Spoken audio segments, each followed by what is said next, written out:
till that announcement. Hi, everyone. I'm Morgan Zients. I'm the webinar manager here at Jotform, and today we're just going to be having a discussion about all things marketing. I'm joined by my colleague Art West and Gene Marks as well. And yeah, Gene is going to guide us through some various marketing topics. So without further ado, I want to let both of them introduce themselves as well.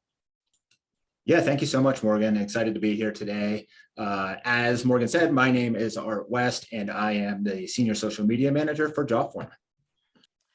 Thanks, and I am Gene Marks, and I run a business outside of Philadelphia. First of all, I am a CPA. If you guys haven't gotten the whole package here, CPA. But my company, we're a technology consulting firm, so we sell CRM software. So we do a lot in the area of sales and marketing with about 600 clients around the country. And I also do a lot of writing. So I write on, I write for Forbes 6 times a month on technology and CRM. So this is like a conversation, guys, that I've been wanting to have for a while. For those of you watching this conversation, Jotform is a company that's got somewhere between 350, 400 employees, something like that. So it's not a small business. I mean, you guys aren't Amazon, but you're certainly not the Marks Group for sure. We have 10 employees.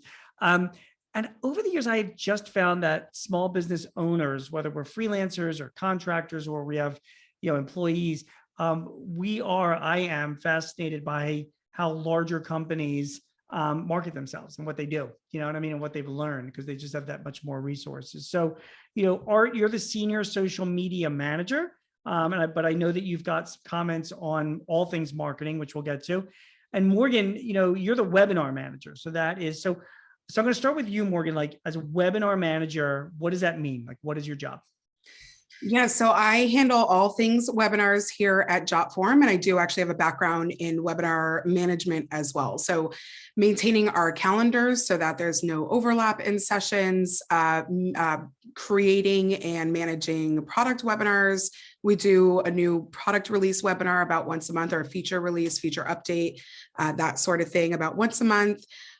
Helping build partner webinars. So like our relationship with you, Gene. Basically, it's creating sessions that would be interesting to our audience, whether they're product related or thought leadership related, and doing that as often as possible, at least twice a month.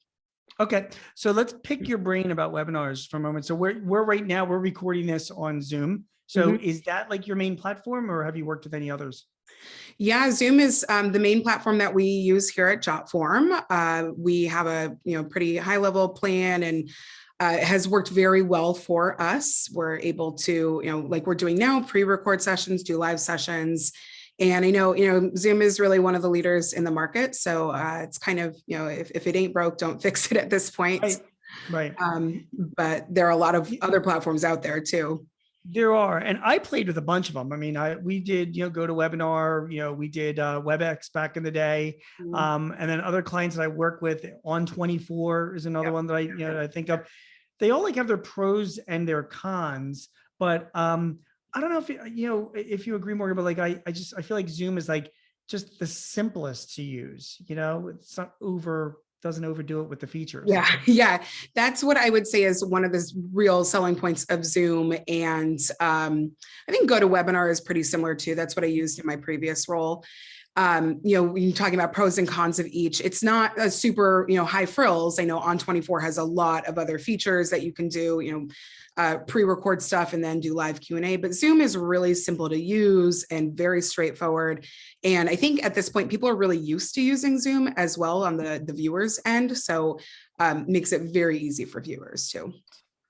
Yeah, I agree. And we actually were using GoToWebinar for a number of years and just moved over to Zoom because of its simplicity. People were just had a different experience. They weren't as used to going on to GoToWebinar. So I want to talk to you, Morgan, and and Art, I'm going to get to you as well, to get your thoughts on webinars. But Morgan, staying on you, there's content and then there's marketing. So first of all, what have you found in webinar marketing? I mean, we've got people watching here that would like to do their own webinars. What type of content have you found works the best, that you get people watching, do you feel? Yeah, it's the 2 things that I mentioned already are about Jotform And then Okay. also thought leadership. And I know one thought leadership aspect that we have really had a lot of traction with recently is no code. We just actually today, as we're recording this, introduced Jotform Apps, which is a no code app builder. And we've done a few webinars just about being in the no code space recently that have had a ton of viewers. So I think, the key, obviously our product and our future webinars get a lot of traction as well. So really, I think the key is just finding the thing that appeals to your audience. And we know that our audience, in addition to being interested in what we're doing and what's new from Jotform, are really interested in the no code space. That's a term that's really gaining popularity. I know Art can speak about no code as well. Establishing ourselves as a company that is leading no code tools as well is really relevant to our users. Yeah, so you bring up a good point. I recently wrote for Forbes on a company, a CRM company that's a no-code company called Creatio, and they it got a lot of traction because you're right, it's kind of a buzzword. I mean, it's like, if you're going to choose a webinar topic, it's good to try and have yourself within news that's going on in the world. You know what I mean? Like, so no code is kind of a buzzword. It's kind of a hot thing right now. So here you're doing. So if you're watching this, you're thinking of doing a webinar, what can you put in the topic? What content can you provide that's somewhat newsworthy? I mean, that it'll show up on SEO, it'll show up on social. And Art, when it came time to promoting something like that on social, what did you do? Like, how did you get the word out about, the no code webinars that have been going on recently? Yeah, and it does tie back into making sure, sort of like from the root, making sure that you are working with a webinar topic that is relevant and interesting, because it's very hard to promote something that is, out of date or not interesting or tied into the current news. So I think it really all sort of starts at the root there, and then from there, just using the various tools that are available, on different networks to find these niche audiences. So that's whether that's like posting within a specific hashtag or within different marketplaces or groups, just whatever you can to sort of like infiltrate the community, because really the internet is just a bunch of little communities, but to infiltrate the community where that conversation is happening is really the best way to attract that audience. Or do you have any like tools that you use on the social side? Like you mentioned hashtags and using them, that would give a hint as to what some of the more popular hashtags are on any given week, or because you try to infiltrate in there. It'd be good to like jump on the bandwagon of either a trending hashtag or just an overall popular hashtag. Do you do any of that, and do you have any tools that you can recommend? Yeah, absolutely. I think that, one of the most important things with social, regardless of the social network that you're sort of in, is making sure that you use analytics to understand where the conversation is happening. And a lot of those analytics are just looking at, different hashtags and what's trending. So for us, like we use social media management tools to make sure that we can sort of stay in tune with all the trends that are happening. So for instance, we use Hootsuite, to just one of the tools that we use, but that's one of the tools that we use to sort of build out, analytic reports and track hashtags and sort of keep up to date with all the new trends that are happening. Fair enough. Morgan, getting back to you, let's talk again about content on a webinar. So what works, and we're going to talk about other marketing thoughts, but just because you spend so much time with webinars, it's your job, give me an idea of timing for a webinar and the actual presentation, because people ask me this all the time. We're pre-recording this. So, does that work better than doing something live? Also 30 minutes, 60 minutes, like what is a good time frame? And also, like, finally, we're having a panel discussion here. I mean, I think they're more engaging when people are talking, but what have you found as far as, does that make more sense, or do you like it better when somebody just speaks, with a PowerPoint? So Give us some of your what you've learned about webinars. I could talk about this all day.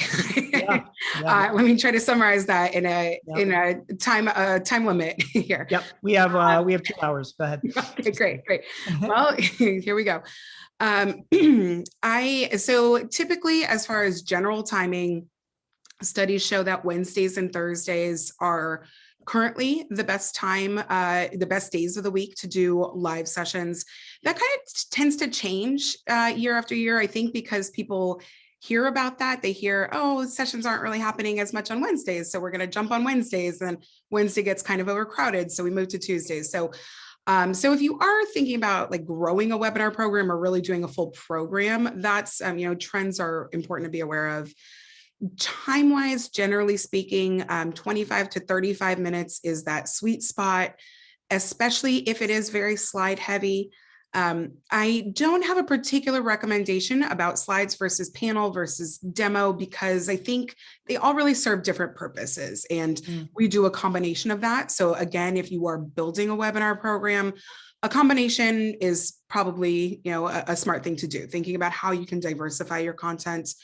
I know for our feature or product focused webinars, I try to do no more than like 8 minutes of slide content and then go out into a demo. And that is because demos tend to be more engaging. That's a more practical application rather than just telling people about what you're talking about or what you're going to show them. So that live aspect, whether it is a panel discussion, whether it's a demo, I think that's really key to keeping engagement. Overall, if the content's interesting, people stay tuned. But again, keeping that slide content pretty minimal is important. And you'd asked about pre-recording versus doing it live. I think there's also pros and cons with each of those as well. I know today we decided to pre-record again. Jotform again had this launch earlier today, so it wasn't the best timing for us to try to draw an audience about something that wasn't related to the app's launch today. But when we do our product or feature webinars, it's important for the audience to be able to ask us questions as well.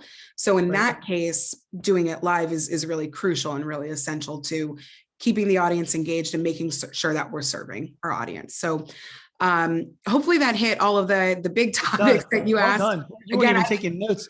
The whole point of this, the whole point of this conversation, the whole point of doing webinars, the whole point of social, the whole, it's to get leads. I mean, let's face it. I mean, we're engaging our community. We want to, keep them close and all that kind of stuff, but we are also looking for new business. A lot of small companies are. So how do you do that with a webinar? Like, in other words, do you say it's a pre-recorded webinar? Because you said that, there's pros and cons to it. Do you collect more than registration to watch a pre-recorded webinar? Like this webinar, will people have to sign in, give them some information so that they can actually view this, or do you just put it out there? Not for the pre-recorded ones. So we have our Jotform YouTube channel where after a session's been recorded, all of our sessions are available there with, no barrier to entry. But yeah, for our other webinars, we do typically require registration. We are also for the live webinars. Yeah, we're also moving into streaming as well. So, it just depends on where we're catching people. But yes, we do get a registration list that also, for me personally, as I'm creating content, people can share their questions in advance. So that really helps drive the content I'm writing as well. So there are, in addition to, finding out who your leads are, generating leads, I really, there are a lot of reasons that having people pre-register for events can be really useful. Yeah. So when people pre-register, what platform are you using for that? Did you develop your own or Eventbrite or something like that?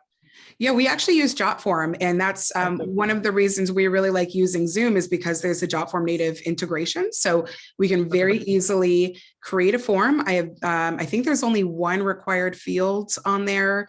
I think, again, making the barrier to entry as easy for people as possible is definitely recommended with webinars, but you do still want to encourage people to share that information. So I believe that the only required field we have is email address, maybe name is as well, but we also have fields for their company and if they're already a Jotform user. Yeah, I should have thought. I don't know why I was thinking Eventbrite. And I'm like, yes, of course, Jotform. That makes obviously it makes complete duh. Is there so and you said that you don't require any type of registration to watch like a pre-recorded webinar. Yeah. That kind of surprises me. Like, why is it? Why wouldn't you put it behind sort of a Jotform firewall or whatever you want to call it, where people have to I'm curious why you made that decision. I think in our case, and again, this varies from company to company, it's not that we're not concerned about driving leads. Obviously, any company doing any content is trying to drive leads, but for us, more of the impetus for doing our webinars and our program is to provide information to our users and then others as well. So it's kind of, and also, adding to SEO, adding to everything we're doing as a company, adding to our brand recognition. So it is driving leads maybe a little bit more indirectly in that sense. And we just also want to be able to serve our users and potential users with the content. Okay. Art, your turn. The webinars themselves, now you've got this video content that you've made. Morgan has said that this gets posted to YouTube, to your YouTube channel. I don't know which one of the two of you guys does that or is like in charge, but YouTube to me sounds social. So, and you're the, senior social media manager. Am I wrong? Like, do you get involved in YouTube, Art, as far as promoting these webinars, posting them, managing them, anything like that? Yeah, that's a really interesting question. And there's not necessarily a bright line there, at least for us within Jotform. So my capacity, since we're so content heavy at Jotform on video, we sort of have a separate team that just handles the video and the YouTube element. I do moderate comments and things of like that nature, and also promote the videos that we are producing and putting on YouTube. But in terms of like the uploading and the scheduling and all that, that is handled by another team within Jotform. YouTube is a mystery to me. Like my company's got a YouTube channel, and we have hundreds of training videos for the CRMs that we do. And they're all like about 20 minutes long, 30 minutes long. And we've got, thousands of followers, and I haven't figured out how to leverage that, like I can't, I can't turn any of them into leads. I mean, you can engage, you can have people leave a comment, you can respond back to them, but I don't know, Art, if you spend much time on YouTube for Jotform, if you have any secrets for leveraging the YouTube audience too, because that is like when you're looking for videos, you said you're very video, heavy at Jotform. YouTube is, it is the place to be when it comes to videos. So is there any thoughts that you have on marketing your business on YouTube? Yeah, and I think it's important as much as you can, especially with YouTube, is just to remember to stay engaged. There are people that, especially with a company like Jotform that's putting out a lot of educational content. There's a lot of people that are interacting with that video because they're seeing it on YouTube. They're asking questions. A lot of them are support related, but really just leaving no question or comment unanswered is really, really important, even just from like a customer service standpoint, because if somebody comes on and watches a video on how to integrate Jotform with Zoom, and they have a quick question, that too often just doesn't get answered, or sort of just goes into the abyss or sea of comments. So I think it's really critical to sort of stay involved with those comments and make sure that they get directed to the right channel within Jotform, whether that's like marketing or sales or service or whatever, or enterprise, whatever it might be. So people are, listen, if somebody reaches out with a comment, that's great. And you can certainly respond to that. I mean, I know for a fact that I watch, all sorts of videos. I never leave comments online. I just don't do that. Imagine like you've got like, say this conversation we're having right now goes on YouTube and 1,000 people view it, for argument's sake. Art, is there any, do you guys ever have any discussions, or have you figured out the silver bullet for saying, hey, 1,000 people viewed this conversation, they have interest in this, here's how we can potentially engage with those 1,000 people other than just responding to a comment? Is there any silver bullet for doing that or not? Yeah, we obviously monitor and watch all that stuff. And I think that kind of comes where that comes in is more with our like amplification, types of teams. And as we, understand what content is performing better, that's where we can, bring in advertising into the mix and maybe, boost that content to a relative audience. So in that sense, we can use the analytics and use those, those either the comments or the likes or the shares or whatever analytics you might have for that platform to sort of like, makes those next decisions and understand how to amplify that content. And, just as an interesting side note, I recently saw that YouTube was getting rid of counts on the dislike button, which is very interesting for their model. Yeah, that is very interesting as well. I mean, listen, YouTube is the place for videos. I mean, it is out, it's owned by Google. And like I think it's like the number 2 search engine on the internet. I mean, it's Google and then YouTube. People go there and search here for stuff there. All right, on the social side, I mean, Morgan has gone to all this effort to put together this conversation. She's just told us that it's going to be pre-recorded. It's going to get posted to YouTube, so it's going to be out there. Well, what else are you going to do with this on the social side? I mean, where are you guys active with Jotform, and how would you leverage this little piece of content to engage your community and try and attract some more leads? Yeah, so we sort of, I guess it would be, sort of a three-prong approach to, marketing this type of content, which is just sort of like before, during, and after, right? So we, as Morgan talked about a little bit on the front end, not only do we create content, whether it's in the form of a blog post, and then with like a lead capture form to capture registrations, but then we'll post, content, about the webinar, on various networks to, attract registrations for the event. Then during the event, we talked about Zoom and how basic it is, but one of the things that's really powerful about Zoom is that it has all these backend integrations, right? So, we do different things like live streaming directly to YouTube, to continue to, amplify the viewership, not only, for the people that are on the Zoom call, but maybe to anyone who would be, subscribed to our YouTube channel, for instance. So again, let me interrupt you there. So like, if we were doing this live right now and we were having this conversation, would you have connected Zoom to YouTube? So as we're talking, it's also streaming through your YouTube channel live as well. Is that correct? And if that's the case, Morgan said for your live webinars, people are registering for these, so you're capturing that information. But I guess you're throwing up your hands there and saying, well, we're going to stream it on YouTube. We're not going to get registrations there. I mean, we'll get views hopefully and some attention. Is that what the plan is? Is that what you're thinking? Yeah, I can speak to that a little bit. So we do still, for the time being, we've been streaming for about 4 or 5 months, but for the time being, we're still drawing most of our watchers through registration. So we are getting that registration information.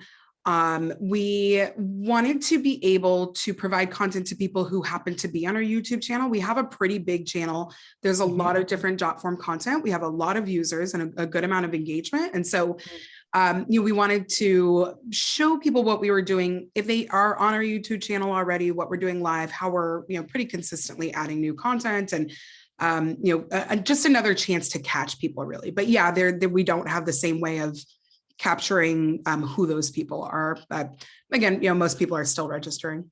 Sure. Morgan, do you guys spend any money to advertise on YouTube or not? Or do you not know?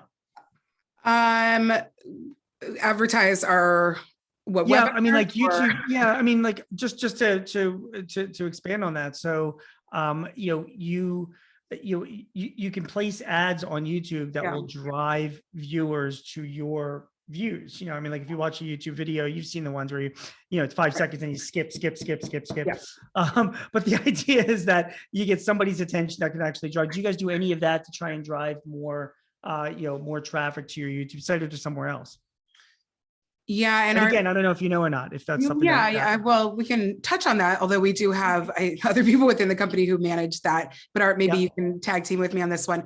So not for webinars specifically, but we did have our Jotform rebrand pretty recently last month. And that was a huge thing for us. And for that, we did, advertisements on various, I'm not sure YouTube, but I think maybe other web viewing platforms. Okay. We did out of home advertising. Right. Yeah, we really kind of spread out the advertising wealth in that case. Okay. This conversation is not really an SEO conversation. It's not an online advertising or Google Ads conversation, although that's another conversation I would love to have with you guys and other people at Jotform who does that stuff for a living, because that's a whole other mystery, in life for business owners. So lots of questions there. But Art, let me pivot back over to you on the social side.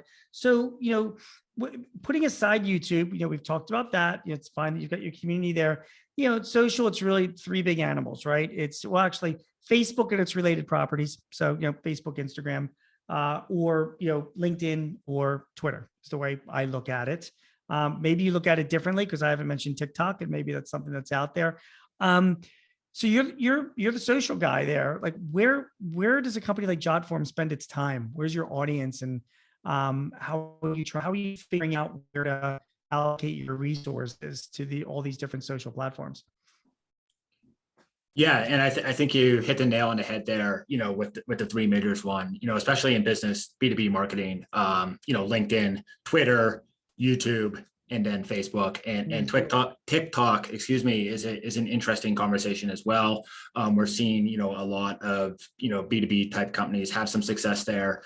So that's sort of coming into the mix as well. But for sure, I put my emphasis on Twitter and LinkedIn primarily. Interesting. Why Twitter? Like you're going after small businesses, for Jotform, it could be very small businesses, but you also have, mid-sized companies that use Jotform as well.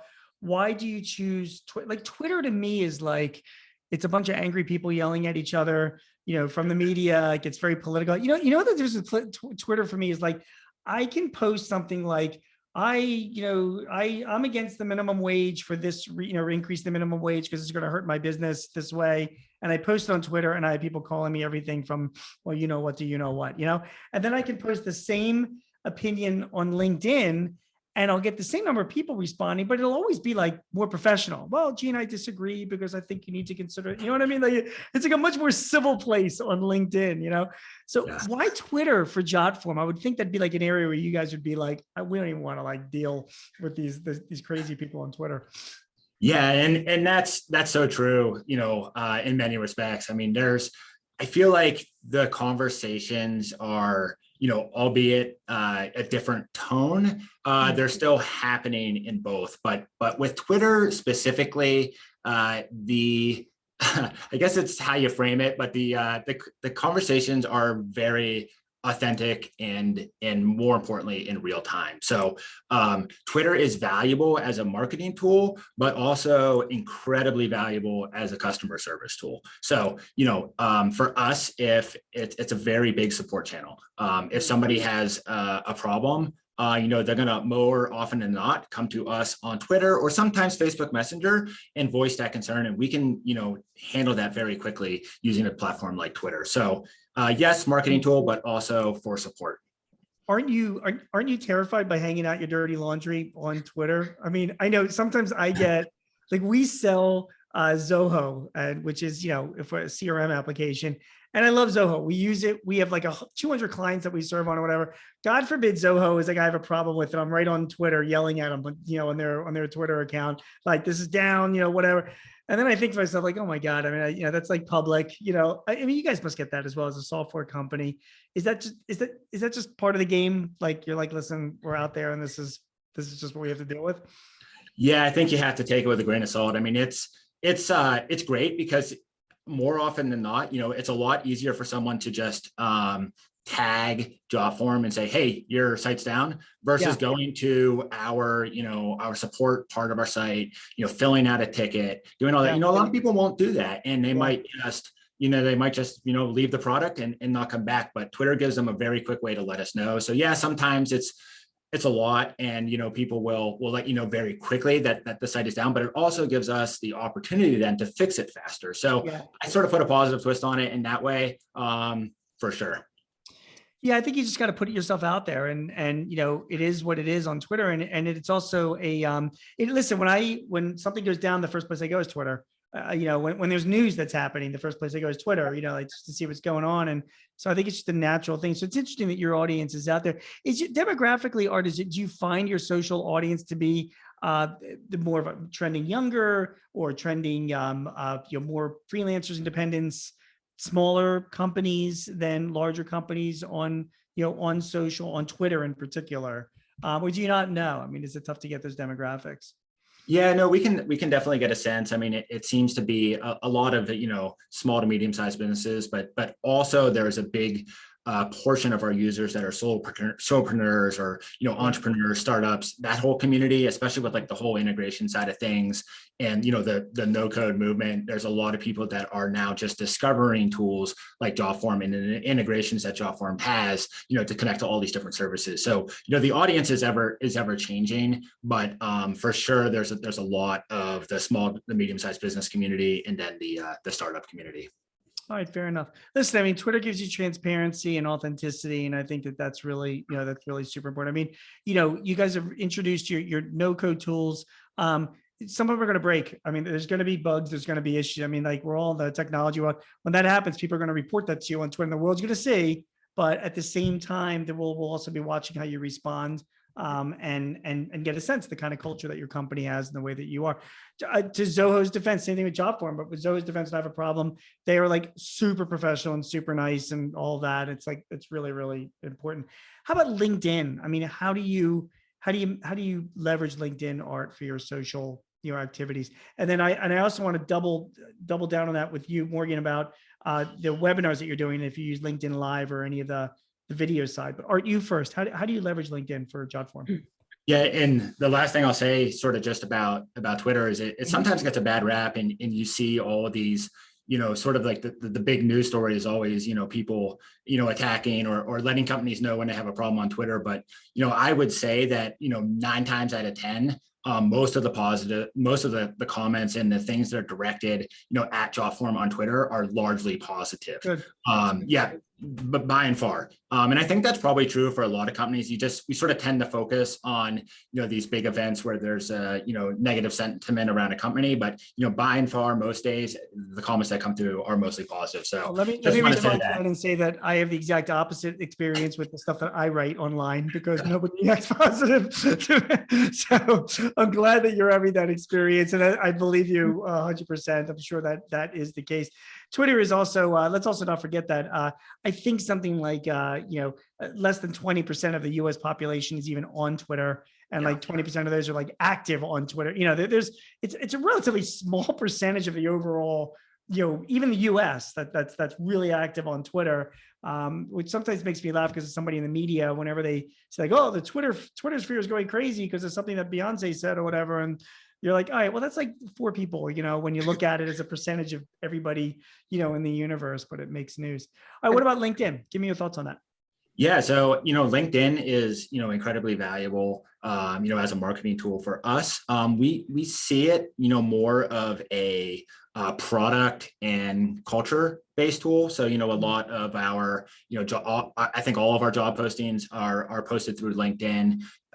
It's where a lot of prospective employees come to get a glimpse of our product and our company culture. So that is primarily our strategy. There is to put a lens on all those good things that we have at Jotform with our culture and our product.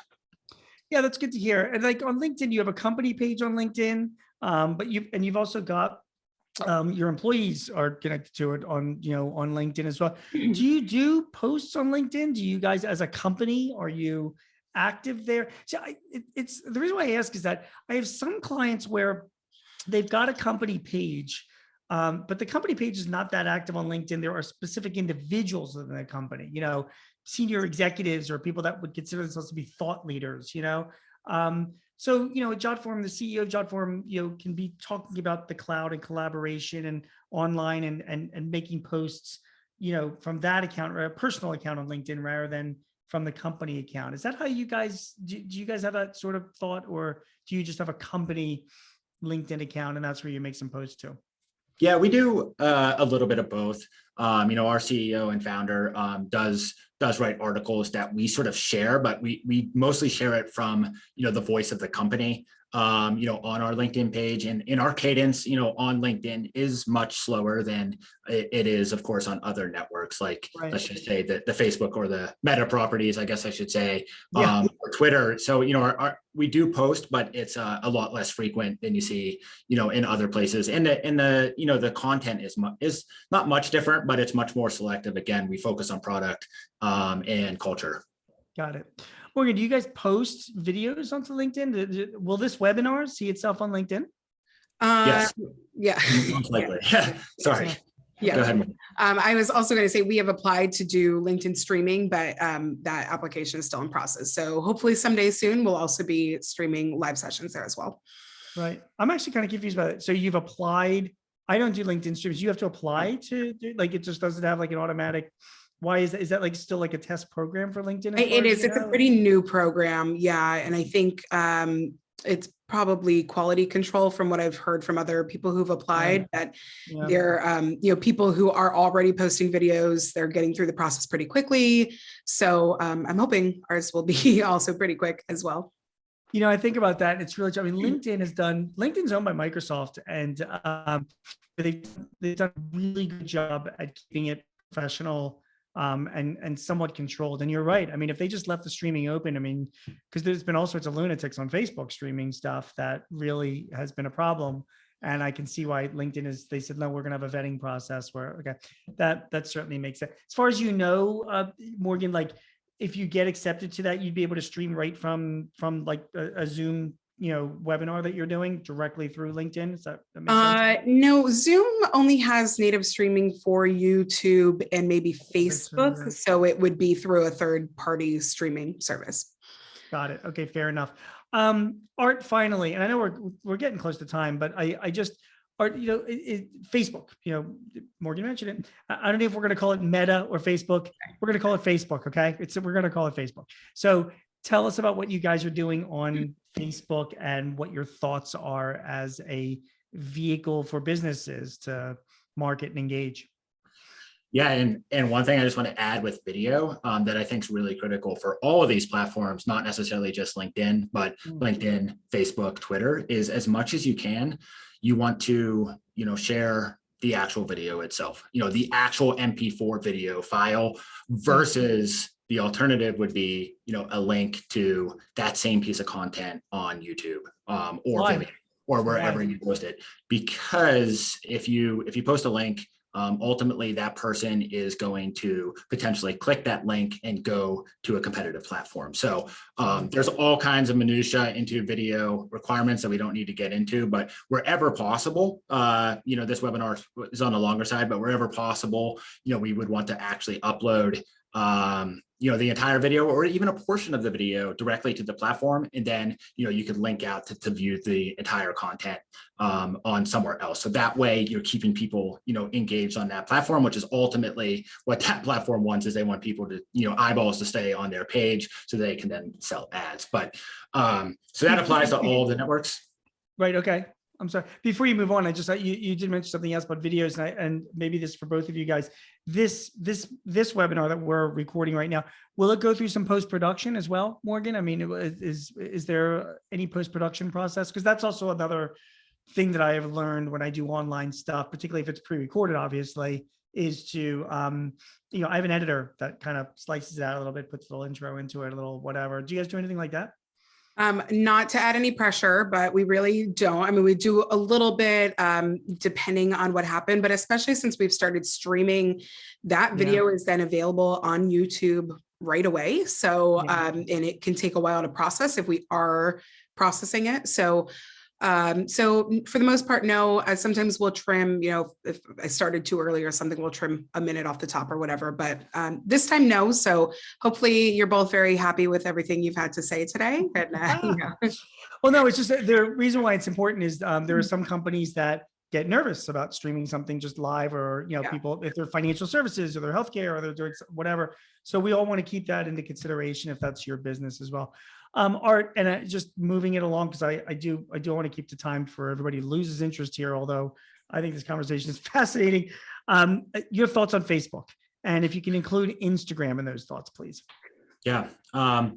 So Facebook, for us, a lot of people come to Facebook now. The platform has changed, of course, I think as a lot of people realize over the years, and we primarily use Facebook, for content distribution with a caveat. The caveat is that a lot of people have, Messenger, which is, Facebook's communication product. And that, for whatever reason, at least with Jotform, is another major support channel. So a lot of people will communicate through Messenger as a support channel. So content primarily.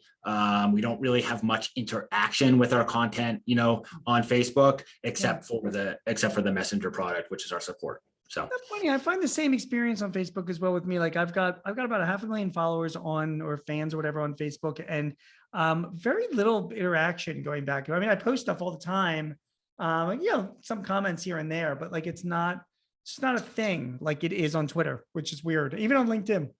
And there's so many small businesses on Facebook, but so they do rely on it for for their, for sales, and also for support, like you just said, for, companies they work with, but it's sort of a different animal. How about Instagram? Do you guys do anything there? Yeah, we use Instagram as well. That kind of ties a little bit more into like the LinkedIn strategy. We focus a little bit more on company culture there, through our analytics.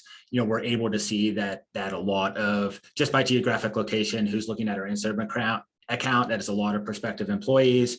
So we do like to focus on company culture. But again, one of the things that we're really ramping up on Instagram, because we have so much video content and you can share video content through Instagram, is sharing our webinars, we do video newsletters, sharing our video newsletters, sharing like case studies. All video content through Instagram, that performs really well. Again, Instagram, likes to keep eyeballs on their platform. And if you post a 5-minute video, that person is then, consuming, content on Instagram for 5 minutes. So video strategy is very important for us on Instagram as well. But you can't post this entire webinar on Instagram, I'm assuming. So you would have to, take snippets of it, correct? Yeah, and that's one thing that we do, especially with we have a podcast, Jotform has a podcast called Momentum. We will take, like a 60-second clip. We will actually add captions, which seems nominal, but if someone has their sound off or if they're in a setting, where they can't actually hear the audio, it's good to have the caption content so that they can get the preview of that piece of content. And, if they wanted this, find more about it, they could, learn about that in the captions or, a link in the profile. All right, fair enough.